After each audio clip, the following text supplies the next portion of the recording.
This is an iHeart podcast. Guaranteed human.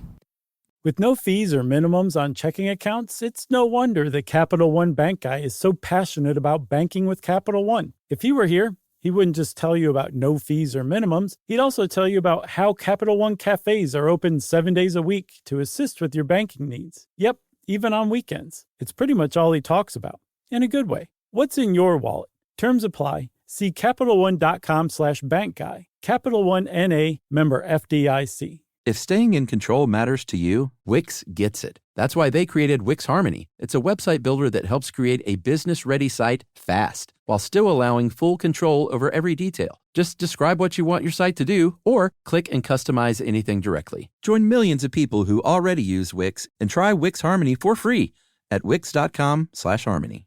Work can be a little weird. Cringy training seminars, coworkers who won't stop talking about their plant, forgetting the mute button at an inopportune moment. We have to deal with a lot on any given workday. Sometimes it can feel hard to thrive and move forward in your career. Well, that's where LinkedIn comes in. LinkedIn helps you get ideas and insights from experts in your field, connect with people professionally, grow your network, and access tools designed to help you find the right fit for your next role. Whether you're just getting started, figuring out your next move, or looking to accelerate your career, LinkedIn is built to support you at every stage, because LinkedIn is the network that works for you. Visit linkedin.com/know stuff to learn more.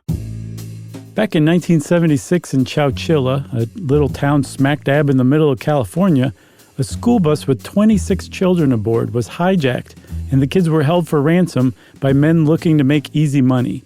But man, was this anything but easy for everyone involved. What makes this case so famous, in addition to, the kidnapping of 26 children on their way home from school, is that the kids and the bus driver were buried alive while the kidnappers waited for the ransom. Why don't you join them? By listening to this episode. Welcome to Stuff You Should Know, a production of iHeartRadio.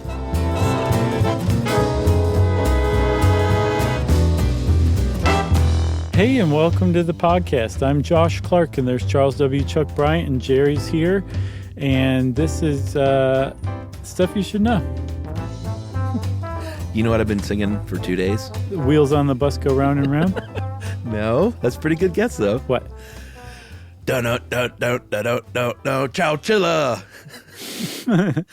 I can't get it out of my head. The Godzilla song. Now, all I'm saying over and over is Chowchilla. That's a great song. Do you remember who played it? Was that like Edgar Winter or Johnny Winter? I don't know. I think it was one of the Winters. Okay. That's my guess. Okay. The Long Winters? Definitely not the Long Winters. Okay. So, Chuck, we're talking about a piece of Americana true crime history that I had no idea about, actually. And I noted, though, because of the timing and because of the location, I hit up my beloved former hippie aunt who lived in San Francisco at the time and was raising kids, and said, "Do you remember this?" She said, "Oh, yes, I remember this big time." Yeah, I bet. She had kids that were about to be bus riding age, and she was not very comfortable with this whole jam. Yeah. It provided discomfort. Yeah. Yeah. That's one way to put it. So, did you even say what the name of it was? No, it's the Chowchilla school bus kidnapping is what people usually refer to it as. Right. And I think this was a listener who sent this in, and I apologize because I usually make note of that so I can shout them out, but I did not do so in this case. So I missed, I know, boo hiss. But yeah, this was in 1976 and still stands, according to the sources I saw, as the largest domestic kidnapping in U.S. history. So my aunt says. Oh, yeah? No, she didn't say. She also said she was not very into it. Right. I was not very comfortable by that. It was very disappointing. Yeah, the largest mass kidnapping for ransom. I'm not sure why that's a qualifier, but it is. I don't know. But yeah, I saw the same thing too, that it still stands. And it was like the idea that the most of anything happened to this little town of Chowchilla in the San Joaquin Valley, about 150 miles southeast of San Francisco. In and of itself is significant, but it was a really terrible like most of event that happened to this poor little town, as we'll see. All right, so should we just start on July 15th, 1976? Yes. All right, we'll paint a picture for you. You already mentioned where it was, between Fresno and San Francisco, out in a part of California that had some very, very small towns at the time. It's hard to imagine anywhere in California having 4,600 people living there, but that was the case in the mid-'70s in Chowchilla, and it was the next to the last day of summer school, and a bus was being driven after because it was summer school, a little fun day trip to a swimming pool, driven by 55-year-old Ed Ray. Yeah, who was a farmer there in Chowchilla himself. Apparently, he baled hay like nobody's business.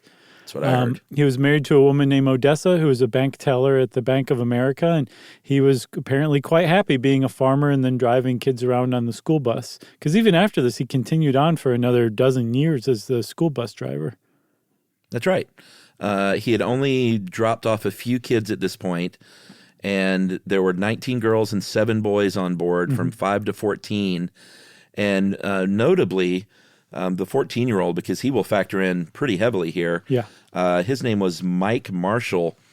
He wasn't even supposed to be on that bus. He usually got picked up by his mom, but he got busted the night before with some beer. And his mom said, your punishment is you got to ride that school bus home tomorrow. And after school or after the trip, apparently he was like, I don't even know what bus to take because I don't do this. But he knew who Ray was. And so he went to Ed Ray and said, hey, man, will you, I don't know if this is my bus or not, but will you take me home? And Ed Ray is Ed Ray. So he went, sure. Hop aboard. So thank goodness he said that. Yeah. So after that third stop, there were 26 kids and Ed Ray on board. And Ed Ray was continuing along his route. And he turned onto a street called Avenue 21. And as he turned on to Avenue 21, Ed Ray found that there was a white van blocking the road. And apparently he started to go around it and then I guess thought the better of it and wanted to stop and see if they needed any help instead. And when he did, he realized very quickly that he was actually being hijacked because when you see a man with a long gun and pantyhose on his head, you're probably being hijacked. That's right. The first thing he saw was this one guy who said, open the door. And then he realized there were a couple of other guys, same MO. I think they had shotguns with the pantyhose. And they said, get in the back. We'll take over the driving from here. If you watched the movie, did you see any of that? No, I haven't yet. We'll get to it then. There's a Lifetime movie that came out in the 90s. I think 93. Looks like it was made in 83 somehow. That is on YouTube. And I highly recommend scrubbing through it. Okay. I wouldn't say watch the whole thing because I don't know if you'll be able to, but Carl Malden played Ed Ray. And I don't know if it's true to the story, but he gave them a lot of guff about getting out of that driver's seat in the movie. Oh, really? Yeah, I'm not sure if that happened in real life or not. It's a Malden improv if I've ever heard one. Yeah. Yes, and I'm not getting out of my seat. Right. My feet hurt. So he eventually did, though, and they drove that bus, followed by the van for a bit, and then eventually transferred those kids to that van and another identical van. And, you know, I think we should point out a few smart things these guys did along the way because they mainly did dumb things. But the kidnappers did make them jump from the school bus to the van so they wouldn't leave footprints. Yeah. And in these vans, they had all the kids and Ed Ray in the vans now, 2 vans. And they had kind of like decked these vans out. It was kind of a shoddy manner of adding plywood partitions to keep the kids from getting out, from anybody being able to see. And I think they painted over the windows. And then they drove those kids around for 11 hours in the backs of those vans with no potty breaks, no food, no water, no nothing. They just drove them around for 11 hours in July, the middle of July in the San Joaquin Valley, pretty mercilessly before finally arriving at the destination, which ultimately was only 100 miles away from where the kids had been kidnapped. I think they just wanted to disorient the kids. Yeah, I think that was kind of smart. as well, because they could have been, 11 hours away if they managed to escape or something. Right. One of the girls years later did say that she saw through a crack that they were up there with the AC going, drinking sodas and having a good old time. And the kids and Ed Ray are back there just suffering, just terrified, obviously, of what's going on. Right. That was Jennifer Brown Hyde who said that. And she's not very happy with this whole thing. It's still to this day, from what I understand. Yeah, as you could imagine. So finally, at 3:30 a.m. on Friday morning, they were hijacked around after 3:30 p.m. on Thursday. They finally stopped driving at 3:30 in the morning, Friday morning, and they arrive at a rock quarry. They're in Livermore, California. Apparently, again, it's 100 miles away from Chowchilla, and this is what the kidnappers see as the final destination for these kids until they're ransomed off, until the authorities cough up the money.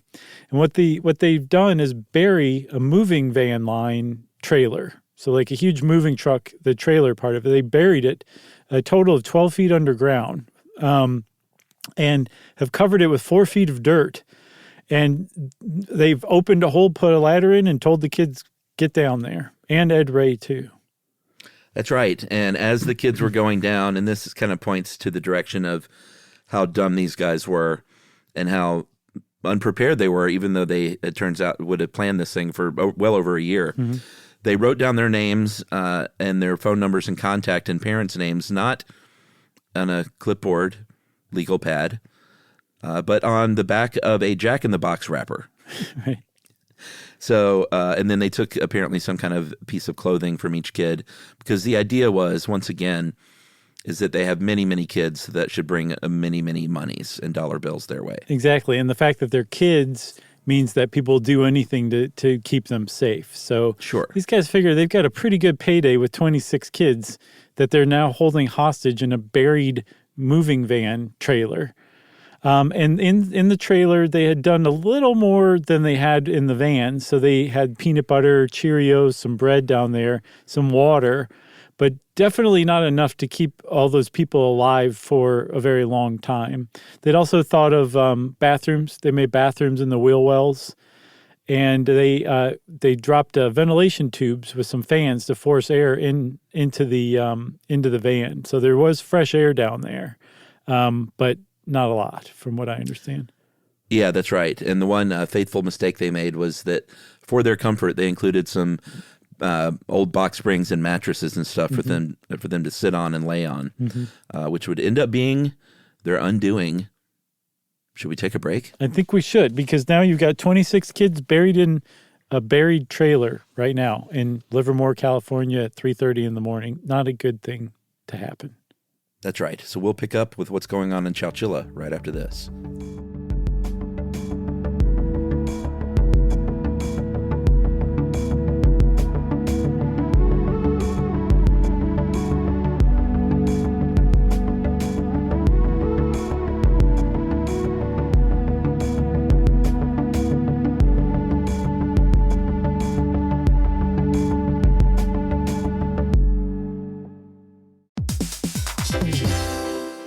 Work can be a little weird. One minute you're in a meeting that could have been an email. The next you're trying to decode corporate jargon that somehow means nothing. And don't even get us started on the quick sync that turns into a 45-minute deep dive. Yeah, well, the truth is figuring out your career isn't always straightforward. Whether you're trying to grow, pivot, or just stay relevant, it can feel like you're navigating it all on your own. Well, that's where LinkedIn comes in. That's right. LinkedIn can help you grow your career, helping you confidently navigate your path with insights, ideas, and inspiration from your professional community. You can stay up to date with the latest trends in your field, connect with people who get it, and discover opportunities tailored to your goals, your experience, and what actually matters to you. Whether you're looking for something new or just trying to grow where you are, LinkedIn gives you the tools and connections to move forward with confidence. Because LinkedIn is the network that works for you. Visit linkedin.com/knowstuff to learn more.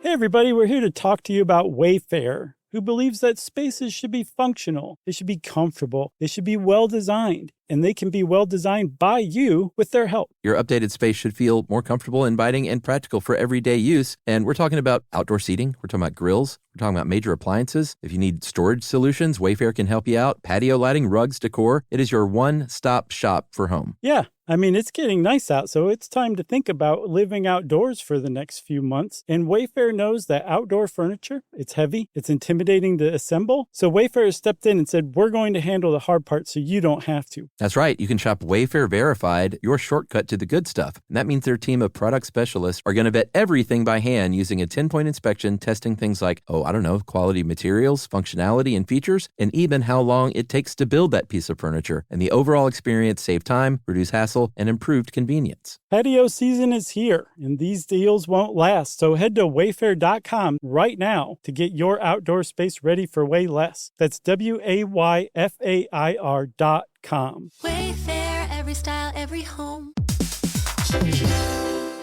If you're always on the lookout for a great audiobook, or you just want help figuring out what to listen to next, there's a podcast you should know about. It's called Earsay, the Audible and iHeart Audiobook Club, and it's hosted by Cal Penn. That's right. Each episode takes a closer look at some of the most talked about new audiobooks on Audible, spanning a wide range of genres, from sci-fi and literary fiction to rom-coms, thrillers, and comedy. Yeah, Cal is joined by guests who dig into what these stories are about, what makes them stand out as audiobooks, and why they're connecting with listeners right now. So if you're looking for your next listen, this is a great place to start. Listen to Earsay, the Audible and iHeart Audiobook Club on the iHeartRadio app, Apple Podcasts, or wherever you get your podcasts.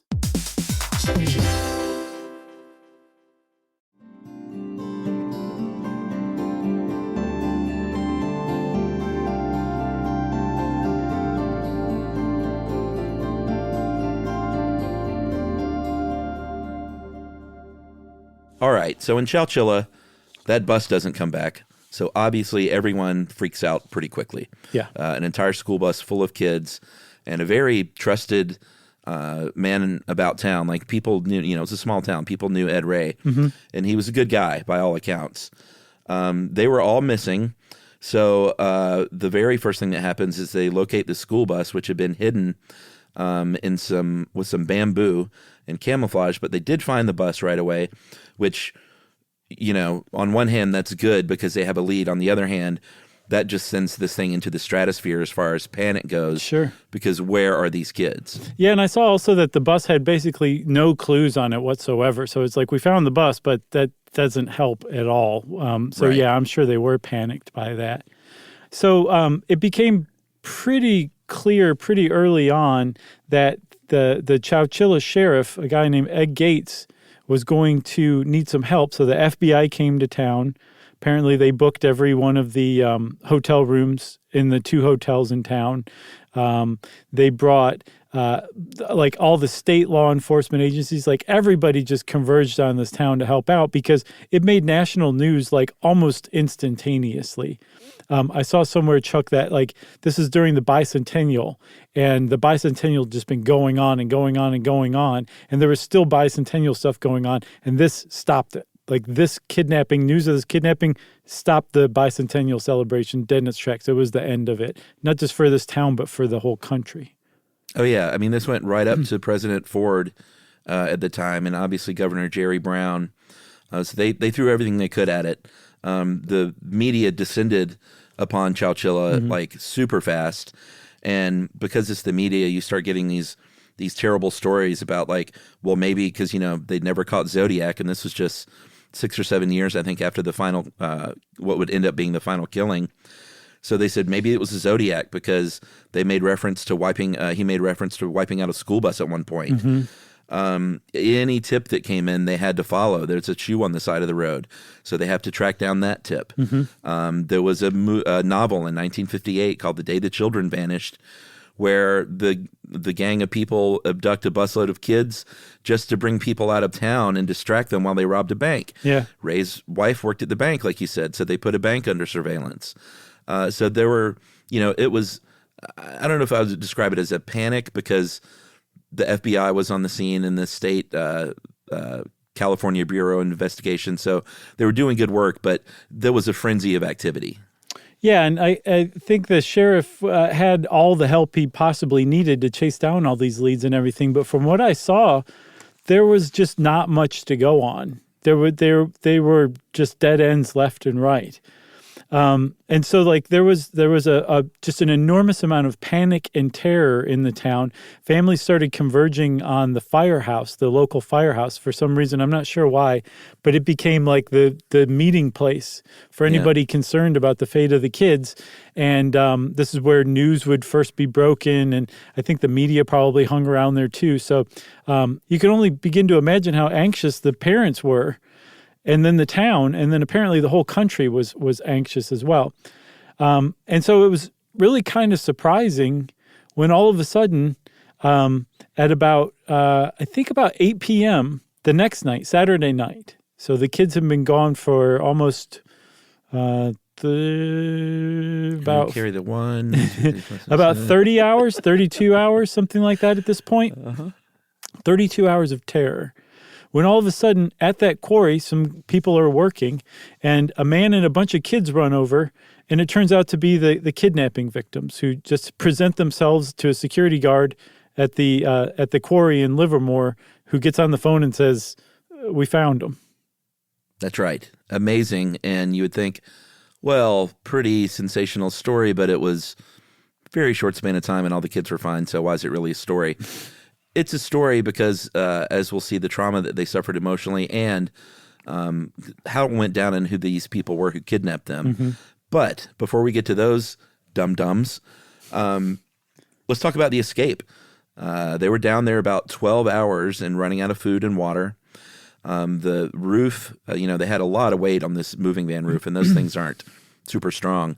So this thing was, kind of dented in, and it seemed like it might cave in. And they were worried that they just couldn't stay there, basically. And this is where the story, I guess we'll cover both points of view. The immediate history and aftermath, Ed Ray saved the day because he was the only adult there. So obviously he was the one that broke those kids out of there. Years later, we mentioned Mike Marshall, the 14-year-old that wasn't supposed to be on that bus. And he was far and away the oldest kid there and the most capable to help. Years later, after a while of this story of Ed Ray, he finally came out and said, "Oh, Ed Ray's a good guy. I don't want to disparage him, but it was my idea, and I was the one that really led the charge to escape. And he was a big mess, kind of crying in his hands that they were doomed and dead. And he got on board and helped me, but it was really me." And the reason I kind of believe that after reading all the accounts is it took many years for him to kind of come out with this, and it felt like he even felt bad for saying so.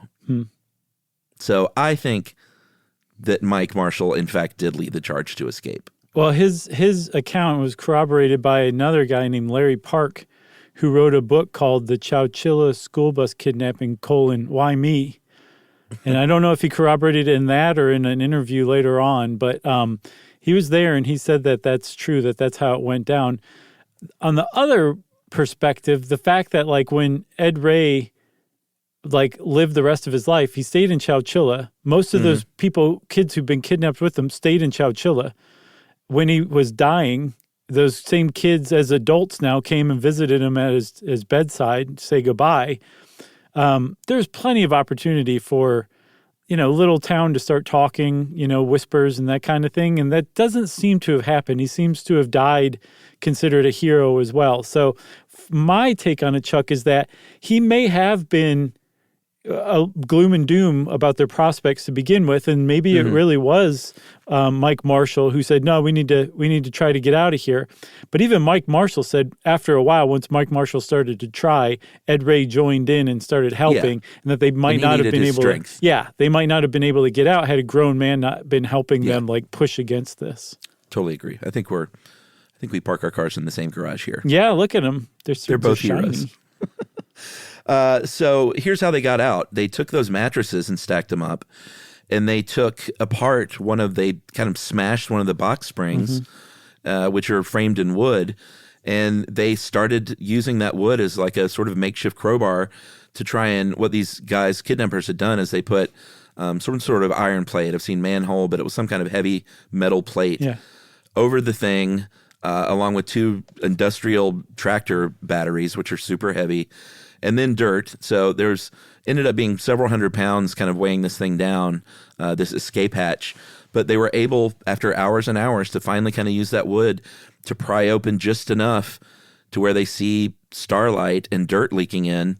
And with the help of Ed Ray and his, manly man strength, they were able to climb out of there. Mike Marshall was. So Mike Marshall climbed out, and then from that moment on, and so apparently also Ed Ray was really worried, and I guess Mike Marshall was too, but it was not a deterrent for him. But they were worried that there was at least one or more of the kidnappers hanging around with a gun. Oh, they didn't know what them. was going on up there. So there was a good chance in their minds that they were going to poke through and just be shot on sight. Sure. So they were worried about that. And luckily, when Mike Marshall poked his head up, he saw that there was no one around. There was nobody guarding it. It turned out that they had long since left. So Mike Marshall had Ed Ray start handing kids up to him. And they got all the kids out and then Ed Ray out. And Mike Marshall ran into the woods to hide. So in case the kidnappers were still around, they just hadn't seen them yet, and those kids were intercepted by him, at least Mike Marshall would be able to run away through the woods and get help. Very smart. But it turned out the kidnappers weren't there, and somebody luckily was still working at the quarry, I believe including a security guard, when Ed Ray and the kids ran up and presented themselves. So that's how, and then I guess the guy got on the phone, and within moments of that happening, the news made it back to Chowchilla that they'd all been found safe and they were all alive and generally unharmed. And Ed Ray was basically automatically hailed as a hero. Carl Malden was certainly portrayed as the hero. Yeah. In the Lifetime movie. They said, "Do you have anything you'd like to say?" And he said, "Just that my feet hurt." And, we again want to point out this was 36 hours from beginning to end, but these kids didn't know what was going on above ground. They were hot. They were, stripping down to their underwear. Mm-hmm. Carl Malden was in his underwear even in the movie. Oh, nice. They were running out of food and water. So as a 5 to 14-year-old, Ed Ray was in hysterics. You think you're going to die down there. So it may not have been, a kidnapping that lasted days and weeks, but that doesn't minimize the trauma that these kids suffered down there, completely not knowing what was going on above ground and daring to escape, not knowing if they were, all of a sudden that van was going to come speeding down the road after. It took a while until they felt safe, I think. And then on top of that, Chuck, you'd said it kind of earlier, but I think it really bears repeating. They were really worried that the roof of this thing was going to cave in. 4 feet of dirt on top of a moving van roof that had been, in the perpetrator's defense, had been reinforced with lumber, but not very well. That's a lot of weight pushing down on this. And if you see pictures of what the thing looked like from inside, I could see how they would have been very nervous that the thing was going to cave in on them and crush them.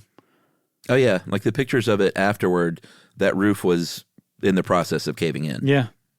It was very nerve-wracking. Of course, if that would have happened, the dirt probably would have caved in and gotten some of them dirty, and then they could crawl out. I hope so. Hopefully that's how it would have happened. Who knows? But, like I said, they didn't know what was going on down there. No, they didn't. So, but now they're free. They're safe. And the authorities go get them. The FBI, the sheriff, everybody's interviewing them. This is hours. This is more hours for the parents back in Chowchilla having to wait. And then there was a Greyhound bus that went and got them and brought them back. It was pretty sweet. There was a lot of donations going on. Like apparently Pacific Bell donated not just new phones, but new phone lines because there were so many calls being made by the authorities and by the press, which we'll factor in a second. Sure. The Greyhound bus lines donated that bus ride, which is worth mentioning. I guess the FBI donated their time. Who knows? No, they get paid. But there was a lot of there's just like a lot of banding together to support this town as they were going through this, and I just thought it was cool. There was a Greyhound bus that rolled up with everybody inside, and they got off, and they're like, "I'm never getting on one of those again." Well, I did kind of wonder. I was like, maybe we should send like a few, or not even vans. Send 12 cars. Great.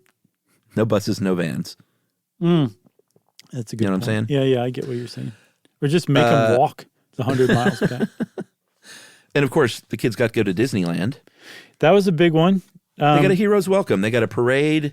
They got to go to Disneyland, and it was as soon as the town went from the saddest place on earth to the happiest place on earth in the span of 36 hours. Yeah, they had a huge feast. I saw that Ed Ray won a vacation, that he appeared on Hollywood Squares, which was that's peak exposure in the mid-70s. 76? Sure. And Chuck, there's one other little fact that we have to say about this, that Robert Goulet recorded a song called The Ballad of Chowchilla Ray. It's so obscure, it is not on YouTube. Some either cursed or blessed soul put it on SoundCloud. Yeah, you can find, there's a cover version on YouTube. Oh, yeah? From another person. I couldn't find it. But I recommend the SoundCloud Goulet version. It is a product of the 1970s in every way. It's unlistenable. I made it through most of it. Did you make it through all of it? I made it through most of it, then I skipped to the end. Okay. It was something else because it's sort of like disco, but it's also that very 70s thing when they wrote these story songs, like about the kid jumping off of the Tachahatchee Bridge or whatever. Not Tachahatchee, what was it? Mm-hmm. Billy Joe McAllister. Like, they wrote these songs in the 70s, these weird sort of folk story songs. A ballad. Yeah, but not... I mean, a ballad can be like a love song. These were like folk stories. I thought a ballad meant it was like told a story. Maybe, but I think of ballads as love songs generally. But a love story. Right? Like the Air Supply wrote ballads. They didn't write songs about folk heroes jumping off of bridges, you know. They should have. Sure. Well, I don't know. There's really nothing Air Supply could have done to have improved their game. They were pretty much perfect. They still sound great. Yeah, one of the best concerts I ever saw in my life was Air Supply in Jacksonville, Florida. It's amazing. It was amazing. I said it before and I'll say it again. It was like the fabric of reality was coming apart at the seams, and we were right there to witness it. It was so cool. I didn't know you took ecstasy at that show. That's amazing. I didn't. That's what's so significant about it. We were totally sober. Yeah. What was it about? Was it just songs from your childhood or something? No, it was, I mean, yes, that was part of it. It was great to hear all those songs and see them live. It was the chemistry between the two dudes. They still got it after all these years is really neat to see. But what really kind of made it unreal was it almost had the same feeling as like a really energetic tent revival. Like people were wandering down the aisles. Like you could tell they were moving not necessarily of their own will. They were being drawn toward the stage. It was bizarre. It was so cool to see. People were just out of their minds at this Air Supply show. And like I don't think any of them were on ecstasy either. I think like everybody was like, people were with their moms or with their kids or it was just a neat show. I'll never forget it ever. Amazing. So go see Air Supply. I'm sure they're playing a third-rate casino near you. Probably. They definitely do the work for sure. They supply you with more than air, though, it sounds like. Dude, and the guy's voice still is 100% as good as it was in the 70s, which is pretty significant. I was watching some vids the other day, live vids of them recently. It's a good thing to do, sit around. But definitely check out the song on SoundCloud. Oh, yeah. And listen to as much of it as you can. You won't make it all the way through. The Ballad of Chowchilla Ray. It's so bad. Now I understand why Elvis would shoot the TV whenever Robert Goulet came on. It was because of that song. Robert Goulet. Is that why he shot the TVs? Yeah, for some, apparently no one knows why, but whenever Robert Goulet would come on, he would shoot his TV. Sometimes he'd get really mad and shoot his toaster or his oven or whatever. Wow. But he would shoot the TV. That's pretty good. Yeah. All right. So these kidnappers, getting back to the story of the Chowchilla school bus kidnapping, these guys were 3 real low-rent scumbags who didn't have a penny to their name and were desperate for cash, right? In some ways, kind of, but if they were also all 3 rich kids, if you can put those two things together. They were 3 rich white kids, one specifically, uber a literal rich trust fund kid. Yeah. He was the ringleader. We're talking about Fred Woods, James Schoenfeld, who were 24, and then James's younger brother, Richard, who was 22. But Fred Woods, Frederick Newhall Woods the fourth, was the ringleader, and I guess you could call it the brains if there was a brain behind this. But he came from a long line of California money. One of his ancestors was Henry Mayo Newall, who came in the 1850s to California. Part of Santa Clarita is Newall, California, named for him. They made a ton of money in real estate speculation and railroads, and then eventually oil and ranching, and had a several $100 million family fortune. Yeah, I read that they made in the 70s about $350 million a year in the 70s. A year. Just that family doing nothing. And by the time this guy, Fred Woods IV, came along, there were generations of this family that had never worked a day in their life. So it's not like his parents struck it rich and they remembered their roots. Like their roots were just gobsmackingly wealthy. That's what they knew. And apparently Fred was not particularly paid attention to by his parents, and it had some effects on him. And I saw also that he had trouble living up to his father's expectations for him. Of a do-nothing blue blood? Yeah. But that his dad's approval meant a lot to him. Yeah. That's a terrible position for any person to be in. And I feel for him in that respect. And I also think from what I saw, there was a New York Times article about him while I believe he was still at large, where he said that he's described as a loser in the headline. Yeah. The New York Times calls him a loser, at least says other people called him a loser in their headline.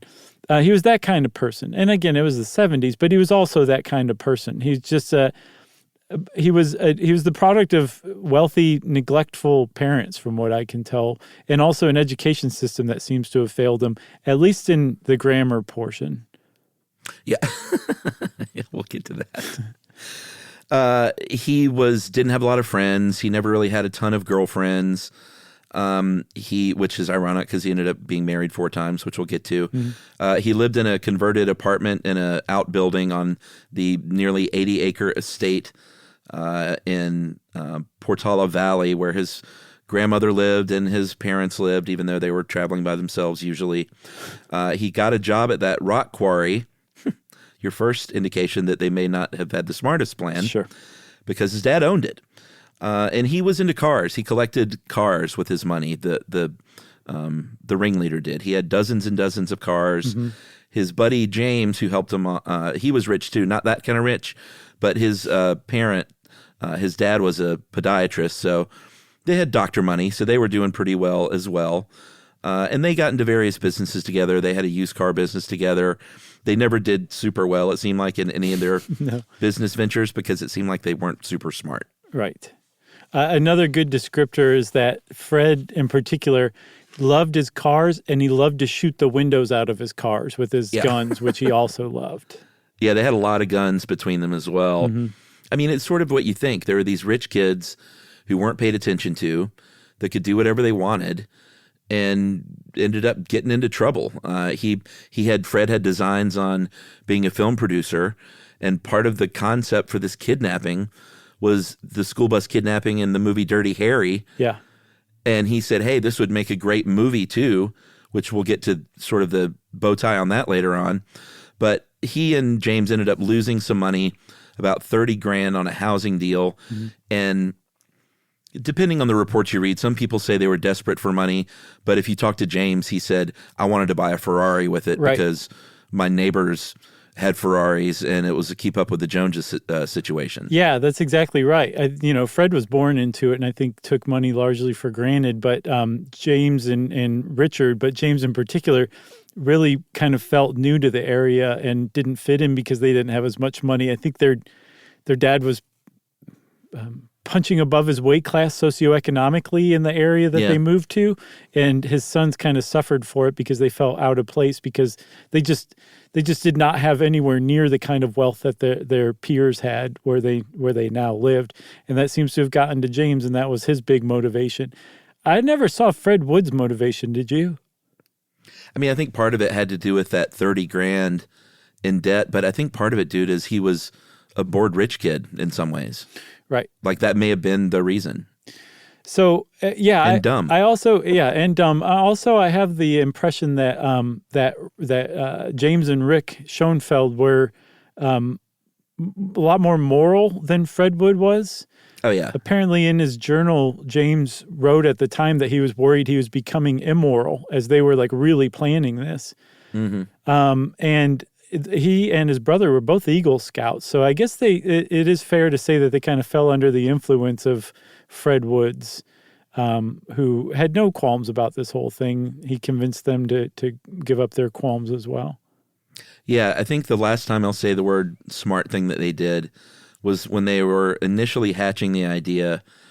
They said, we saw in the news state of California has a $5 billion budget surplus, and we're not going to get money kidnapping a kid or even 26 kids from their parents for their parents to pay ransom.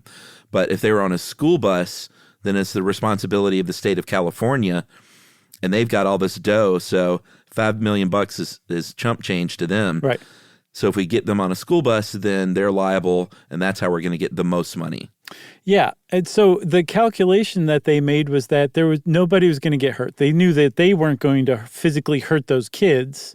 Yeah. They knew that California had a budget surplus, but even more than that, that their insurance company, the state, whoever insured the state, would end up actually paying that $5 million, and that they were just basically taking $5 million from the state that the state didn't really need. And that nobody was going to get hurt. And then that calculation, it really kind of reveals like how much they did lose any kind of morality, which is they utterly failed to take into account like the psychological and emotional damage they were going to inflict on these kids and their parents and the town in general, you know? Yeah, and I think that's one of the things that, because I think even in the end they saw it as like not the biggest deal. Yeah. Because no one was hurt and it was really quick. But like when I saw, and eventually, spoiler, we'll go ahead and say that the two brothers were eventually paroled, and we'll get to all that. But, you know, the news teams in 2015 were like following this guy around in a parking lot, asking him questions, and he's just trying to avoid it.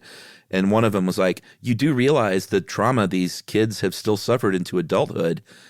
And he just went, I've heard.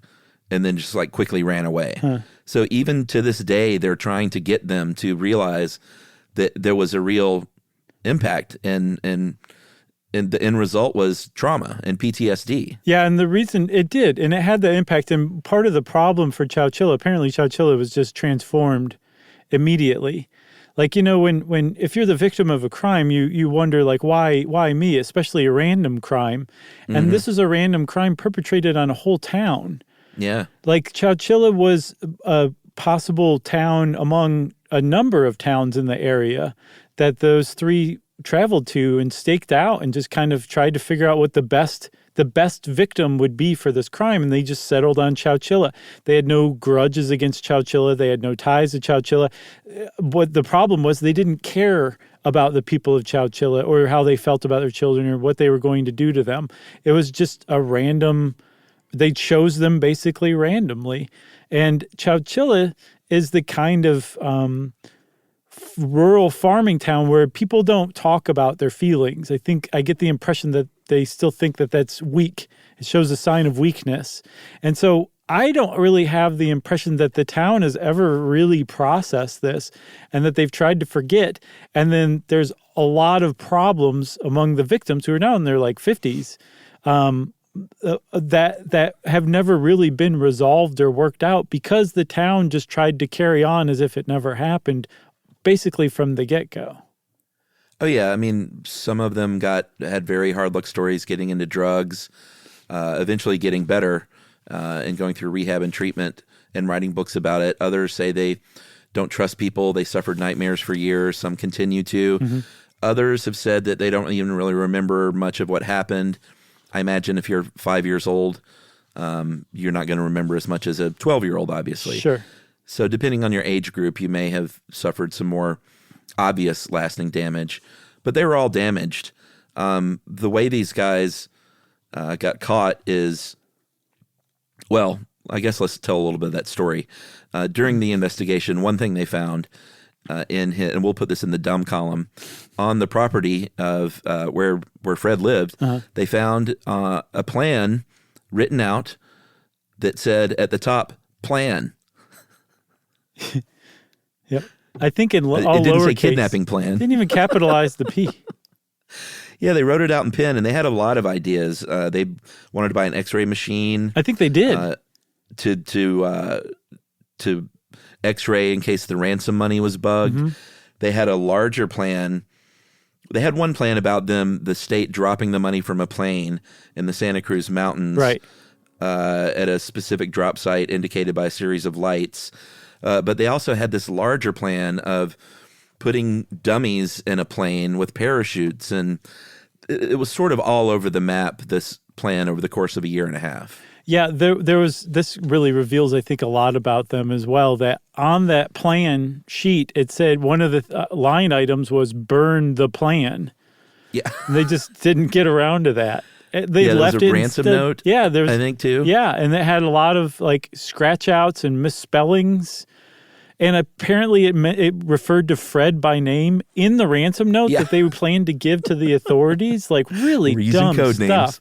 They were trying to throw the authorities, they were trying to sniff the authorities off the case, I guess, by posing or presenting themselves as a satanic group. And they said that their name was Beelzebub, but they misspelled Beelzebub. Yeah. They spelled it Beelsabub. Which is just offensive to anybody who knows how to spell that word. It's just like if you misspell things in your ransom note, like you're not going to do very well for yourself, most likely. That's right. In the aftermath of the kidnapping, from when they buried the kids to when they left, the plan was call the Chowchilla Police Department, demand your $5 million ransom. Yep. But the Chowchilla phone system was very small, and there were obviously, when you kidnap 26 kids and the media is descending, every phone line was busy. They literally could not get through with their ransom demand. The kids escaped before they even got through with the ransom demand. Yeah. I think you said the donation from the phone company, they literally had to go in and install like dozens of phone lines just so the FBI could operate effectively. Mm-hmm. Yeah. So they never. But what did these guys do right afterward when they couldn't get through? They decided they needed to scram, that the jig was up and they needed to part ways, and they did. Fred Woods was wily enough to have come up with a passport with the name Ralph Snyder, and he traveled successfully to British Columbia, I think Vancouver, under that fake passport. But then when he was there, he started writing to people. He had a friend who was I think in film school, and said, "Hey, you should turn this into a whole movie." He said, "This kidnapping that I did, right? Just give me some of the box office, I guess." But he said, "But be fair." He wanted a piece. He said, "Be fair," but he spelled it Fare. Yeah. So I'm sorry, it's just annoying me to no end. The misspellings. Yeah. But then he signed the letter, sent it as Ralph Snyder. So he sent it as his alias. So the cops, the FBI, tracked him like within days to Vancouver and got the Royal Canadian Mounted Police to arrest him. I wonder, he knew the guy though in film school. I wonder if this guy was like, "Who is this?" Who's Ralph Snyder?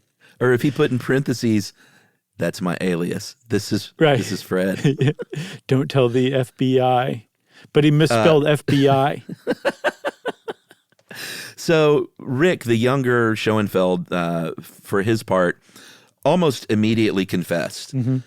He got home after the three of them met up and then split up, went home and told his dad what he did.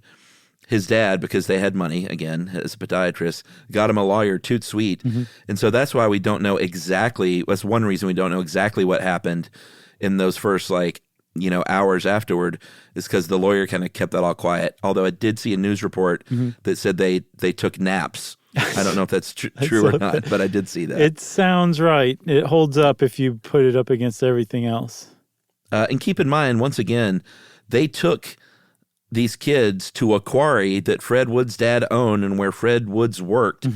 And the quarry security guard said, when they were interviewed, said, well, yeah, last week Fred and 2 other guys dug a big hole out there, a few months before this happened, like a moving van size hole. Right. But the hole's gone now, so who cares? Right, exactly. So Rick turned himself in.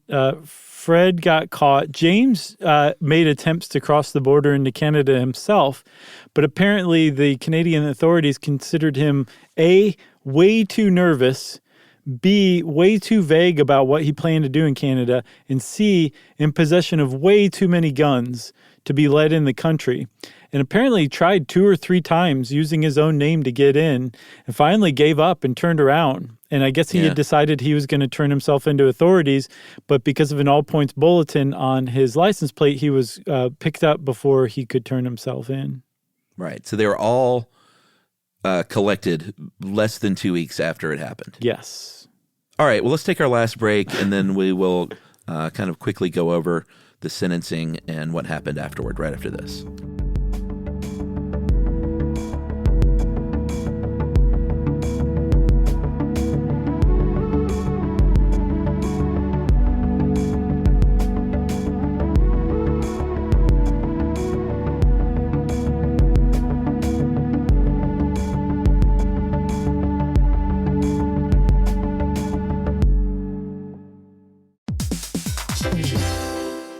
Work can be a little weird. One minute you're in a meeting that could have been an email. The next you're trying to decode corporate jargon that somehow means nothing. And don't even get us started on the quick sync that turns into a 45-minute deep dive.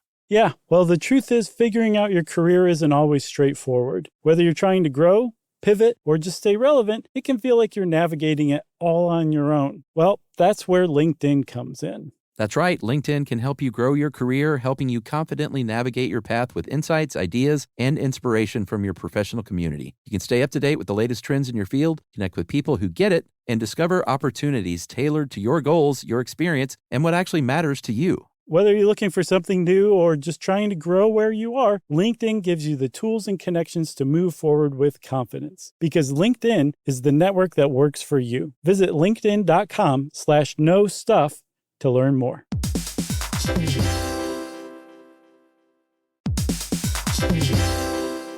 If you're always on the lookout for a great audiobook, or you just want help figuring out what to listen to next, there's a podcast you should know about. It's called Earsay, the Audible and iHeart Audiobook Club, and it's hosted by Cal Penn. That's right. Each episode takes a closer look at some of the most talked about new audiobooks on Audible, spanning a wide range of genres, from sci-fi and literary fiction to rom-coms, thrillers, and comedy. Yeah, Cal is joined by guests who dig into what these stories are about, what makes them stand out as audiobooks, and why they're connecting with listeners right now. So if you're looking for your next listen, this is a great place to start. Listen to Earsay, the Audible and iHeart Audiobook Club on the iHeartRadio app, Apple Podcasts, or wherever you get your podcasts.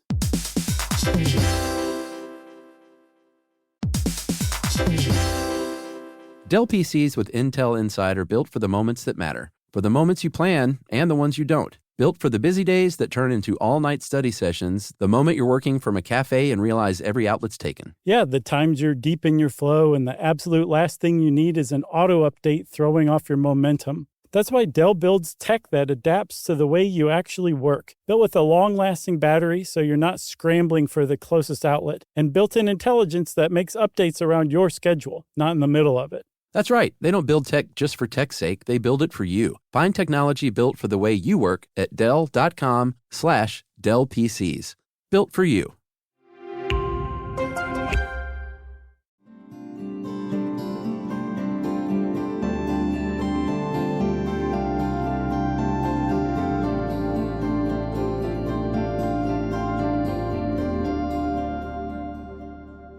All right.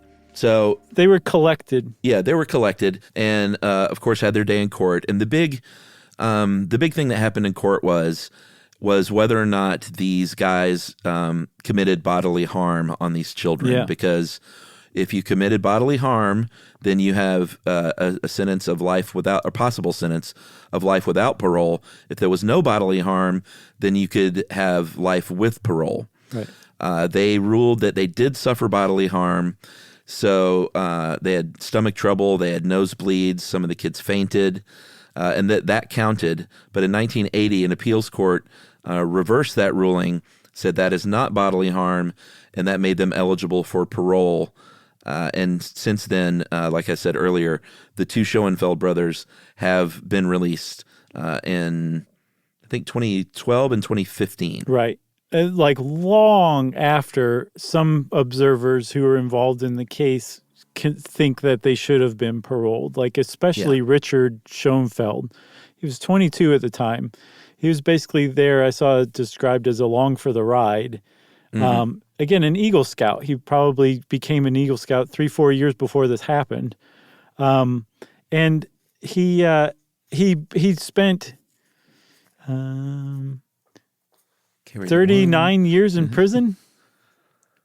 Yeah. I guess so. 2015 is when, or he got out in 2012. Yeah. Okay. Yeah. So, about 37 years in prison of his life. From age 22, he spent the next 37 years in prison for basically hanging out with his brother and his brother's goofy friend, doing something really stupid. And a lot of other people said, yeah, and if you're going to let Richard Schoenfeld out, you should really probably take another look at James Schoenfeld too, because, yeah, he was more involved than his brother, but he was still no Fred Woods. And then you get to Fred Woods and people say, yeah, he doesn't really deserve to be paroled. Yeah, I mean, the other two were model prisoners, and they also had, people that were active. I don't know if it was a prosecutor or investigator. I think the investigator for the case eventually advocated for parole. Both did. Yeah, so, some of the townspeople felt betrayed by that, but they did get out. Fred Woods was not a model prisoner. He was still as shady as ever. You're not supposed to run businesses from prison, but he ran a gold mine. He ran a used car business. He ran a Christmas tree farm. He got married a few times. The reason he was finally outed was he was running the Christmas tree farm, and Michael Bianchi, who was managing that business, got injured on the job, and Wood said, I'm not going to help pay for the surgery. So Bianchi said, all right, and he filed a state workers' comp claim, and they got on the investigation and found out that Woods was behind the operation. So he's not, when it comes time for parole, that doesn't look good. No, and I guess he's been denied parole 17 times so far.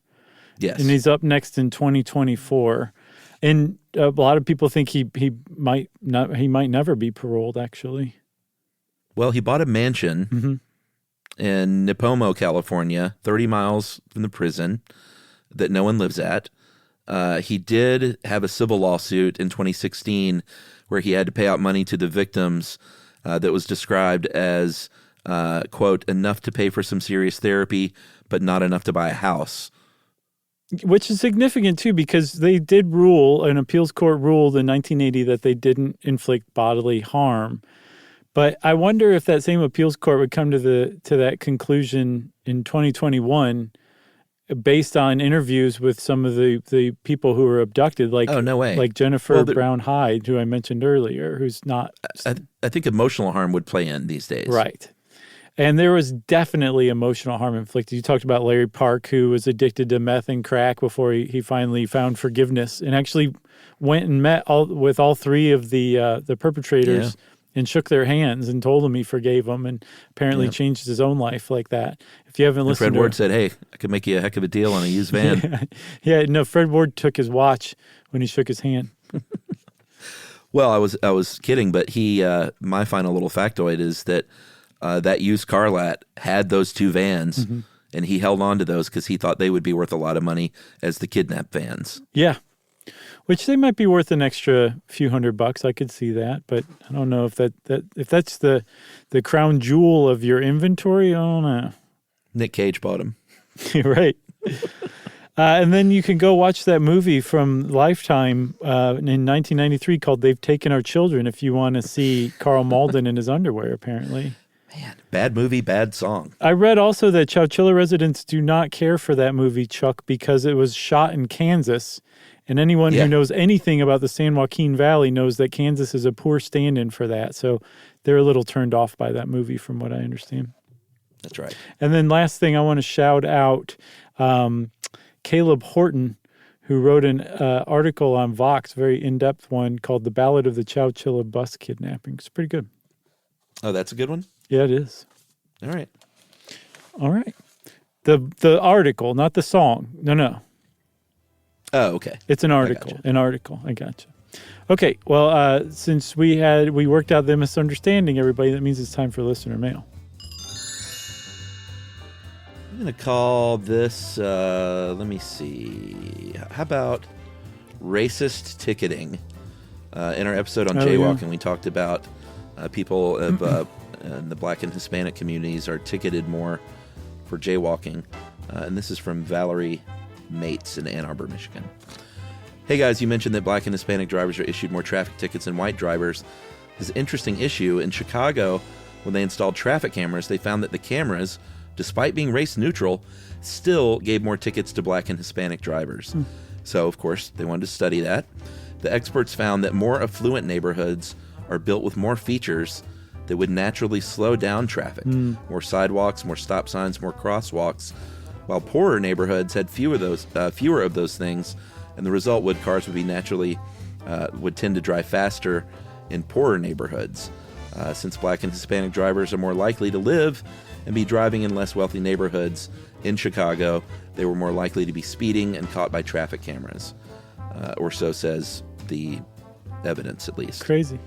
It's not just prejudice on the part of police officers that causes this discrepancy. It's actually a difference in how the neighborhoods are built systematically. Thought it was really interesting. And I agree, Indeed. Valerie. Thanks for sending that in. Who was it again? Valerie Mates of Ann Arbor. Thanks a lot, Valerie. That's a great one. If you got a great one like Valerie does, we love little brain busters like that. So you can wrap them up, spank them on the bottom, and send them off via email to stuffpodcast@iheartradio.com. Stuff You Should Know is a production of iHeartRadio. For more podcasts from iHeartRadio, visit the iHeartRadio app, Apple Podcasts, or wherever you listen to your favorite shows.